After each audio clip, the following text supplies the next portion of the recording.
They're firing everyone and getting rich from it. This is another video from Vanessa Wiegand.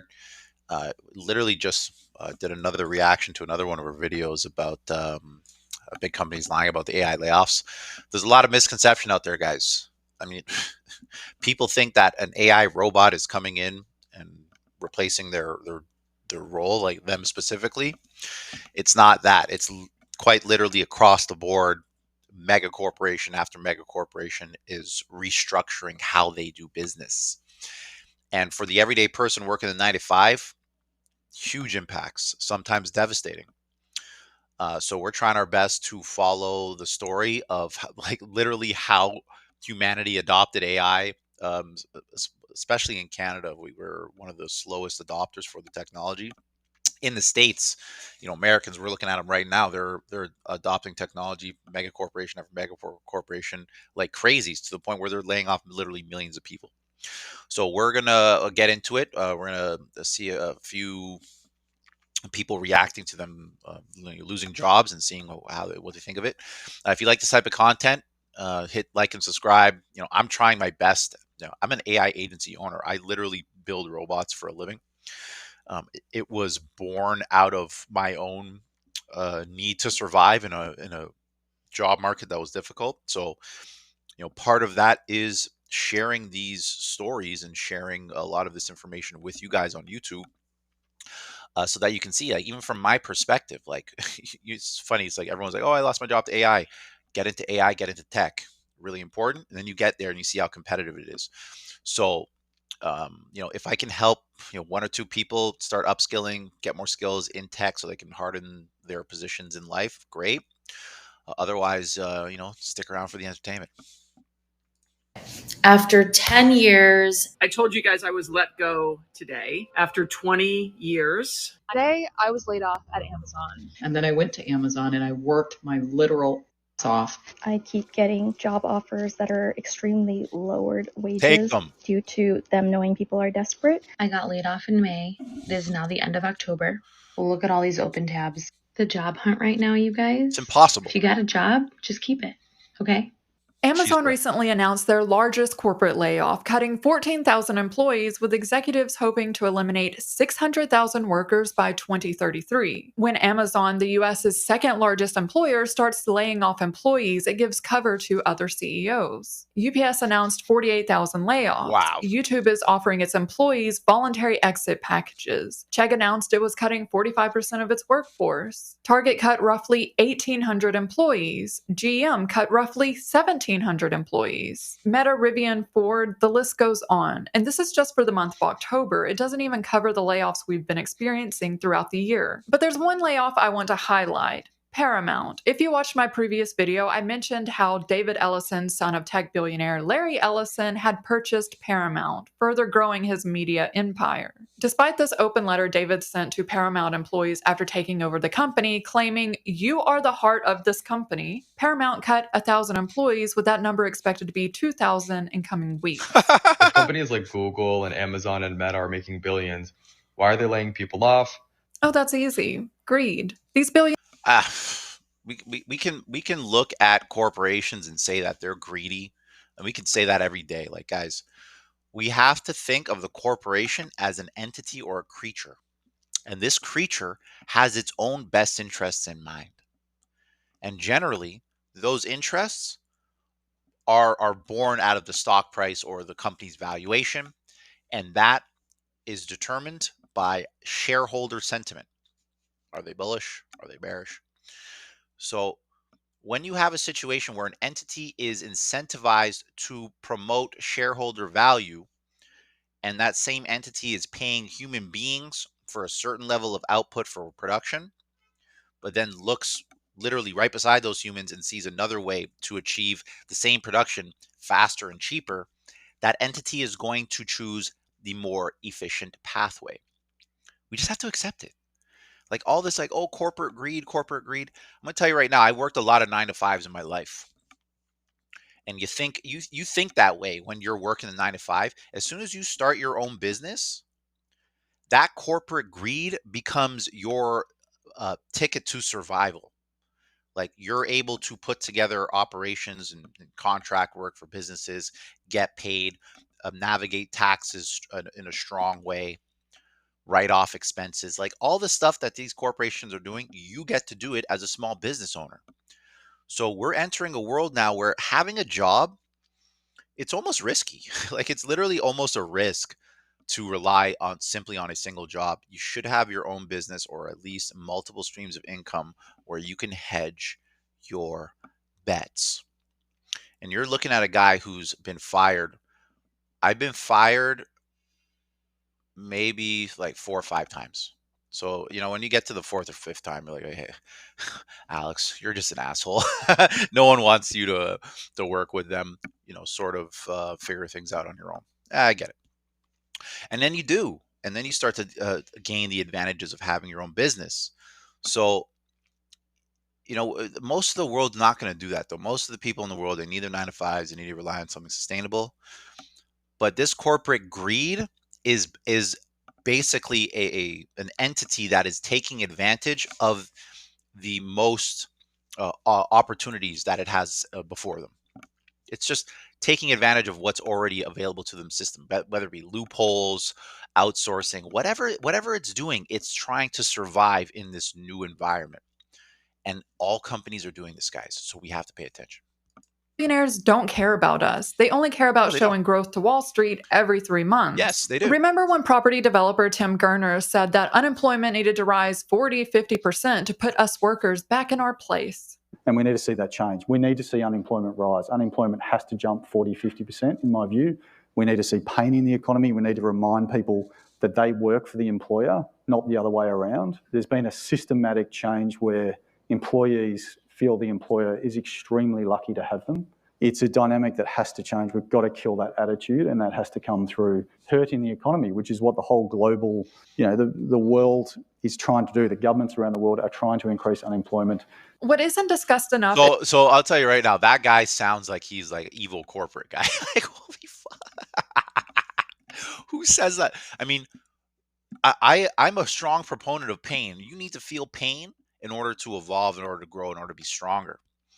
But when you're telling an entire population that they need to feel pain in order for that crack of the whip to make more sense to them, like there's an easier way to do it, brother. You can just tell them, hey, start your own business, become the employer, hire AI agents or build AI agents to do work for you. Like that guy has some undertones of some like slave master dynamic shit going on. Like, I don't know about him. He looked like he was, high up in the ivory tower, not really on the ground floor doing much shit. But it's funny that she chose that clip. Like, that guy is ruthless. But he's just playing the game that he has access to, and with the powers that he's harnessed. Like, it's once you start to gain power in your own way, you start to take advantage of stuff. Like, it's just natural. This idea of employer-employee dynamic, and the employee has to understand how lucky it is that they have a job. That's all trash, guys. If you're someone who's smart enough to recognize that you have an opportunity to make money with an employer during this time, you're going to protect your interest and make money regardless of how you feel about that employer or what have you, because you're safer to make money working with someone that might be a hard ass right now than it is to just not be making money. Like, that's the bottom line.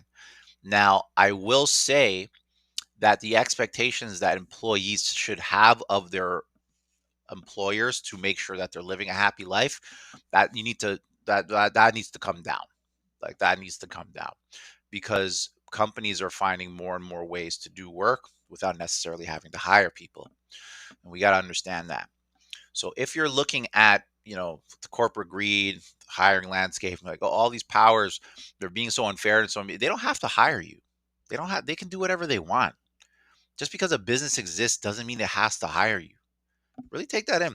Just because Amazon has hundreds of thousands of workers doesn't mean they need to keep them. They can fire them whenever they want. So what?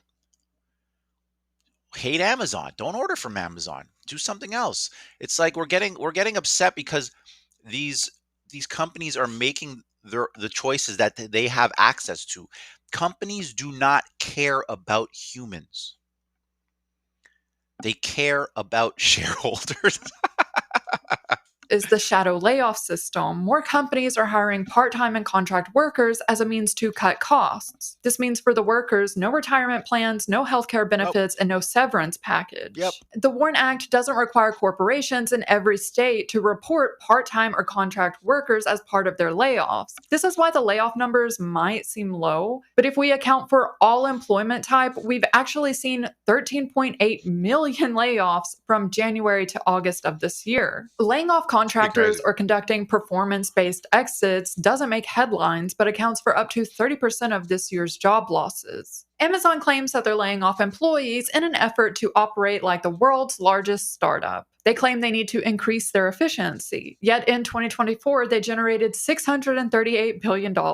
It seems they're operating at pretty high efficiency. While most headlines are And focused on listen. I mean, Vanessa, you actually do make good content, but I can sense a little bit of vitriol in your voice when it comes to how much money these companies are making. Like, who is paying these companies, guys? Who is making it so that these companies are making all this money?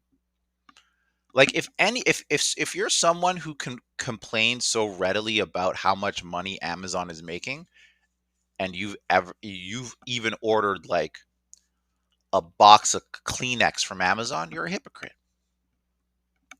You've paid them. Don't pay them. Don't do business with them. Like, it's so funny. Like, we want to get mad at UPS for laying off workers and trying to save money. Meanwhile, I get UPS packages. UPS, do what you got to do. I want my package. So, getting mad at these companies, and maybe it's because I've been on the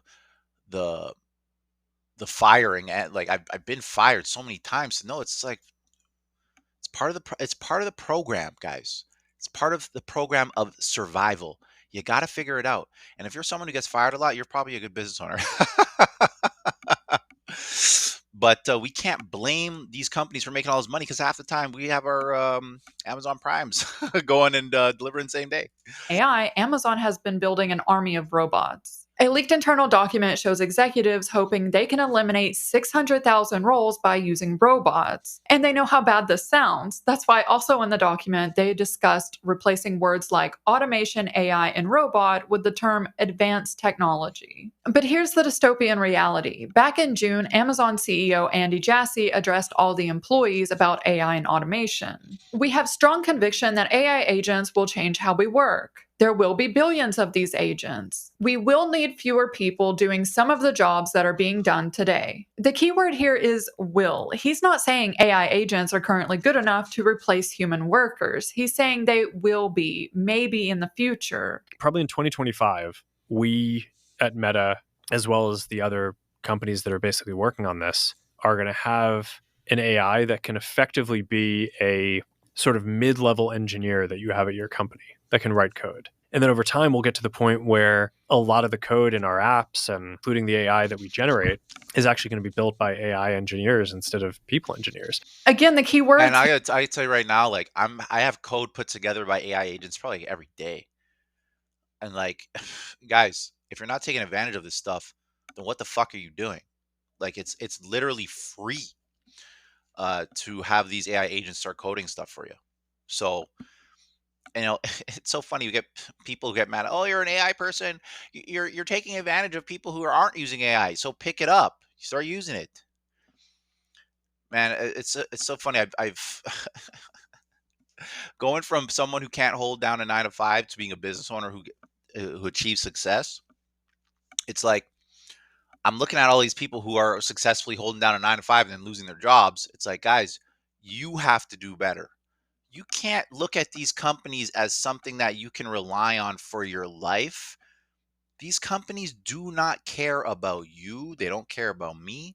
Hell, I'm almost positive that even within executive circles, companies are just like, can we get rid of some of these people? And when I say companies, I mean the top of the top executives in the top of the food chain looking at managers going, do we need these people?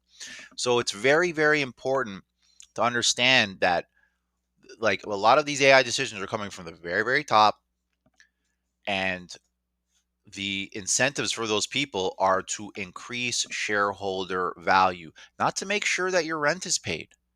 That's your responsibility.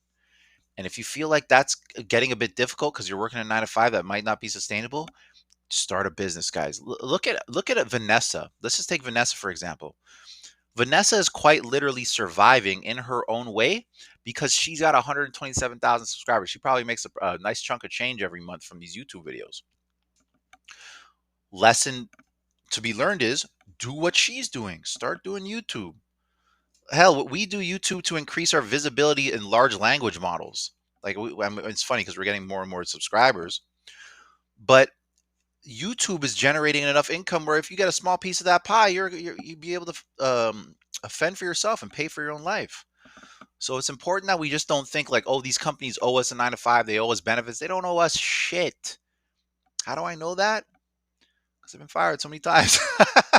Here, I think probably these are just hopes. They're laying off real human workers today despite recognizing that AI cannot do a mid-level engineer's job. But they're hoping one day it can. It will. They're redirecting the money they used to pay real human workers into AI investments. They're betting on a future that hasn't even arrived yet. They could afford both employees and AI, but instead they're laying off workers right before the holidays after record profits while the CEOs get richer from the very act of firing them. Because for these executives, layoffs are a means to cut costs. And who costs the most? Senior employees. A perfect example of this that we saw earlier this year was when Microsoft let go of Ron Buckton. Now, if you're not a developer, you may not know who he is, but Ron spent 18 years at Microsoft. 10 of those years was spent working on TypeScript. TypeScript is used by over 5 million developers. I use TypeScript. The majority of the websites that you interact with use TypeScript. And despite Microsoft having over $245 billion in revenue for 2024, they still let Ron go. Was Ron suddenly discovered to be a slacker after 18 years of promotions? Or is it that executives looked at a spreadsheet, saw his senior level salary, and decided that number was too big? Yes, and at the same time, that's exactly what it was. The top of top executives looked at one of their lower executives and said, can we replace this guy? Can we shore up the numbers for shareholders? Guys, if you start to think like the predator, like the beast, you will survive. But you cannot just be out here thinking, oh, well, I work for a great company and I have all these great benefits. Yeah, you're literally a stain of numbers on an Excel spreadsheet that they are just ready and waiting to remove. Upskill, guys. Learn better skills and you'll survive. That's the bottom line. Laying off senior workers, they're also eliminating junior positions. Between January and October of 2024, the unemployment rate for recent college graduates was 15.3% in their first year after graduation. Damn. This shows recent graduates are staying unemployed for longer and they're applying to roles outside of their degrees just to land their first position. Yeah. And it's not looking any better in other countries. Oh my gosh, I honestly can't believe this is what people are complaining about. They had to get a job outside of their degree? I've literally never had a role related to my university degree ever in my life. I've never been able to work in the industry that I studied for. Oh well, figure out a way. Your degree is not worth shit. I had to accept that. Learn new skills. Self-education is the best education you can get. There are many graduates now that are coming out of universities, which means that there are more people that are graduating necessarily for the jobs that are there. I saw a rather shocking statistic in the UK earlier this week that was talking about the fact that last year there were 1.2 million graduates for 17,000 jobs. Holy Which starts to give you the idea of just how competitive that market has become. And on top of that, with AI, many of those graduate jobs are changing or are more difficult for people to get into. Vercel used its best salesperson to train an AI agent, allowing the company to reduce a 10-person team's work down to just one person managing the AI agent. As a developer, I also see this. A lot of companies are now using AI agents to do the smaller Jira tickets that usually a junior developer would do. But this means that they're effectively eliminating junior positions. Yes. While at the same time, we have fewer senior employees because their salaries make them layoff targets. Yes. More seniors and retirees are returning to the workforce because they can't afford the cost of living on their retirement funds or their Social Security. In fact, according to the Department of Health and Human Services, people aged 50 and older older are the fastest growing group of those experiencing homelessness, with that number expected to double by 2030. This is my tent. There's my kitchen. Yes, I am out in the woods. But here's a little secret. I got plenty of privacy. Because despite paying into Social Security with every... And guys, we're seeing like, there's like tent cities happening in, or tent communities popping up in major cities across the world. The fabric of society is splintering, ladies and gentlemen. And survival is the achievement here. It's the bottom line. If you're already doing well, like congrats, you did well in a time when it was easy to do well. Doing well now, you got to be a goddamn near genius Superman, or you have to be unbreakable. Like, I don't consider myself to be super smart, but I consider myself to be someone who's too stupid to quit. And generally, those people do well, if not better than the super smart people who just sit on their hands and don't do anything. If you're someone who likes to take action and you're not that smart, you're going to do well in this world. Paycheck, that money isn't being saved for you. It's being used to pay for current retirees, and it's also not keeping up with the cost of living. The average monthly payment for retirees is $2,002. I'm not currently in the US, but even here in Stockholm, that wouldn't cover my rent. But regardless, the US government is considering increasing the retirement age to 69, despite many workers claiming that employers are deeming them too experienced. A nice way for these companies to say that they don't want to hire you after 40. And actually, Workday, that horrible job application software, they're being sued with applicants alleging the company's AI disqualified them because they were over 40. So I made a post about over a month ago talking about how I was laid off at 50, being at the peak of my career, and thousands of you replied saying you're going through the same thing. They say you're too overqualified. Again, you're not going to be happy here. I even had someone make a comment saying that they went to Trader Joe's to try to get a job and they were denied because they are overqualified. It's 2025, and the new reality is that people in their mid-50s, late 50s are the new unemployables. It's almost impossible to land another job at your current level. You can almost kiss it goodbye. They can say ageism is illegal all they want.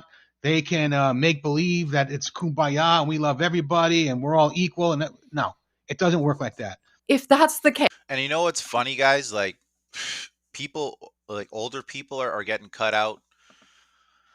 Younger people can't even get in. It feels like the only people who can actually get jobs are just hyper producers in their late 20s to late 30s. And that's what I personally feel. Like, I consider myself a hyper producer just because of how much content I create, my ability to sell, build stuff really fast, like money production, go fast, task, execute now. That's my mentality. But I don't expect everyone to have that mentality. And unfortunately, like, that mentality is what allowed me to just survive. And okay, now I'm doing well. But there's a lot of people who have just, mediocre or modest mentalities when it comes to how aggressive they need to be to survive and what's going on out here, that they're not. This is literally a survival test. This is not like the the economy is changing and we all have to we all have to pay attention, but the economy is changing to such a degree where people are going to be burnt out of it. And older people, if you're living in a world where, like, say you were a 55-year-old consultant and you did well the last 30 years, great. Now AI is here. You can really train the AI and everything and your $150,000, $200,000 a year income is worth a lot less when ChatGPT can pretty much recite your entire world in seconds. So I do feel for older people, but then I have to say to myself, if you're an older person, you weren't putting money away, you weren't being responsible with it, and you weren't preparing for a day where you might not have a job, it's your fault. If you're a younger person, I do have sympathy for you. You have absolutely, like, you are being thrust into an arena that's difficulty level is set to ultra nightmare. And you did not choose that. So I do feel for you. If you're a young person and you don't have anything to do right now, and you living at home with your parents, you don't have a job, and you want to see if you can make some money, hell, schedule a call. It's a discovery call. We'll see if you can find you some commission work to do, or at least get you some experience. Because I do feel for you. If you're an older person, like, man, it's hard. I deal with business owners who are older, and generally a lot of them need our help because they have no idea about tech. And I'm thinking to myself, well, if you're just working at 9 to 5, and you're not a business owner, you don't have the means to at least engage with this stuff, you're going to have a hard time. Case, how exactly are we supposed to work until we're 70 if these companies stop hiring people around the age of 40? And more graduates are now switching to trade jobs, meaning that blue-collar workers are now competing against white-collar workers for the same handful of trade jobs. We've seen at least 180,000 government employees let go, and now we see senior FANG employees re-entering the job market after layoffs. I'm a recent college grad looking for a job, and today I learned that not only are we competing with all of the people last year who couldn't get jobs, we are also competing with people who are currently working in entry-level jobs and looking to switch companies because their companies aren't promoting them because the market is so bad. A recruiter I just got off the phone with told me that I'm going up against someone who has 2 years of postgraduate full-time work experience, and I just don't know how I'm supposed to compete with that. So let me get this straight. That's the problem, and that's why I feel bad for young people, because people who should be, set in their careers and all that stuff, they're turning back and saying, hey, well, maybe I'll get a lower wage job and just, perform really well and just hold on to that little wage job and pay my bills. And because the lifestyle I have is, really expensive because I built it up over God knows how long. Young people just can't even enter the workforce now. It's actually crazy how difficult it is. I am so I'm blown away by it, because like I don't think anyone saw this coming, guys. And it's all being wrapped up. Like, we went from 2018, 2019, everyone's having a good time. COVID, AI's coming out, everyone's excited. Oh, no one has jobs. It's like the world is throwing us like success, like, not success. The world is throwing us successive uppercuts in the face and testing human survival. We have retirees, new graduates, blue collar and white collar, government employees, senior FANG employees, all fighting over a dwindling number of jobs. And at the same time that everyone's trying to find a job, inflation is out of control. The cost of living the past 5 years just keeps increasing. I want to see if anybody else is experiencing this. So last year, my homeowner's insurance for the year was $3,018.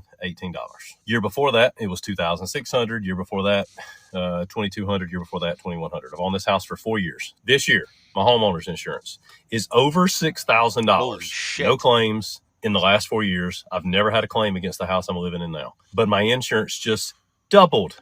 Homeowners insurance doubled year over year with no claims. Yet wages aren't keeping up with the cost of living, despite us seeing both Apple and Microsoft hit a $4 trillion valuation. And meanwhile, our representatives are telling us that inflation is only 3%, yet they're not explaining the bigger picture. Inflation may be 3% this year, but what was it last year and the year before? They're not adding on all the prior years, because the reality is inflation rarely decreases. And in fact, it benefits the government to have inflation because it means they owe less debt. And about that inflation, a lot of it is artificially created. Tyson and other corporations conspired to create an artificial pork shortage so that they could increase the prices of pork from 2009 to 2018. When they were caught, they paid just $85 million. That's nothing compared to the $20 billion pork industry. In earnings calls, the CEO has bragged about passing on inflation to consumers. Keep in mind, the same CEO that was caught creating artificial inflation. Like many other companies, we were faced with a range of higher levels of inflation. Our teams have worked together with our customers to pass along that inflation through price increases. We will remain disciplined and agile in our pricing initiatives to ensure that any additional inflationary pressures are passed along to customers.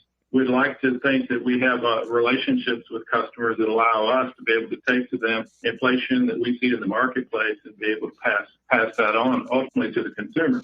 This is what genuine... Oh, guys, like you literally from the mouth of the CEOs. Hey, guys, our prices are going up because we have to pay more to create this stuff. You're going to pay more per unit and we're going to make more money. Do you think they give a shit about any individual who's going in has to pay $2-3 more per pound for chicken? No. They're concerned about shareholders. That was a shareholder meeting you were listening to, guys. Shareholders are sitting in the meeting. I've been in these shareholder meetings. Just click on a couple links, listen to these big CEOs talk, and they're trying to say everything possible to make sure you don't sell your shares and you buy more. So of course they're going to say things like, "Oh, we got inflation, but we're going to give it to the customers. That means more money for us, guys." And then the price goes up. So if we know that this type of stuff is happening, we can't stop it. This stuff is all legal. This is all legal operations in the business world. We must move with these operations if we want to survive. Genuinely terrifies me as unemployment keeps rising and millions of us are fighting over fewer jobs. All while the economy is horrible, we're handing unprecedented power to these corporations, and they know it. Companies are already using dynamic wage setting, using algorithms and AI to decide what we should be paid. It's algorithm exploitation. Uber pioneered this. Their AI was able to identify which drivers would accept a $3 ride because they're behind on their bills. DoorDash also uses it. CareRev uses it for healthcare workers. I have been struggling to pay all my bills on time. When I first moved into this apartment 5 years ago, that wasn't an issue at all. I feel ashamed sometimes as a man or as a person that I can't come up with the bills. It's frustrating. Oof. I Uber every day. Right now it's Wednesday. I drove around from 7 till 11 and made $20. That's trash. What is stopping Amazon, So Microsoft? guys, he would be better off literally taking that 7 to 11 time for $20, learning about digital stuff. You do that 4 times a week, that's 16 hours a week instead of $80 for whatever. Find ways to cut out $80 in your life. Move to a cheaper apartment. Do whatever you have to do to find the time to gain more skills. You will shine in your world. Everyone's complaining that things are hard, but I don't see a lot of people doing hard things. I see people complaining. Sometimes I think it's pathetic to complain when you have opportunities in front of you. You just have to make hard choices. That's it. All you have to do is make a hard choice. Make a few hard choices in succession. You'll start to like it. You'll start to be like, holy shit, it's not a hard choice now. I'm making big moves. Microsoft, Apple, or any other company from using this same type of wage setting. They already know our salary. They monitor everything we do on our work computer and phone. Because the reality is Amazon laid off 14,000 workers, yet they're still hiring for engineering, sales, and management. Of course Microsoft laid off over 15,000 this year. They're hiring. Intel laid off roughly 22,000 this year, yet they're still hiring. These corporations lay off people only to hire new employees at a lower salary with less equity and a worse benefits package. If they're already trying to replace us with AI, is it really that big of a stretch to think that they wouldn't lower our salaries by roughly 30% because their AI determined that we're willing to accept that salary in this economy? Of course they increasingly give us worse salaries, while Andy Jassy, CEO of Amazon, made $40 million in 2024. His compensation is directly tied to Amazon's stock price. The day Amazon announced 14,000 layoffs, Amazon stock jumped 13%. The day UPS announced 48,000 layoffs, their stock price jumped almost 13% as well. Now just imagine, instead of complaining that stocks are going up, why didn't you get into to the stock here at like $78, $80 and enjoy that bump?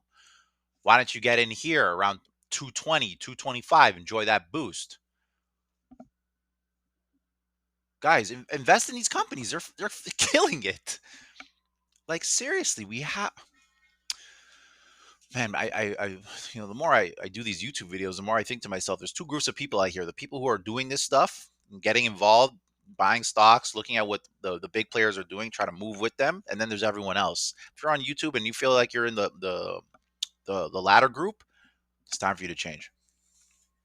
It's time for you to change, baby.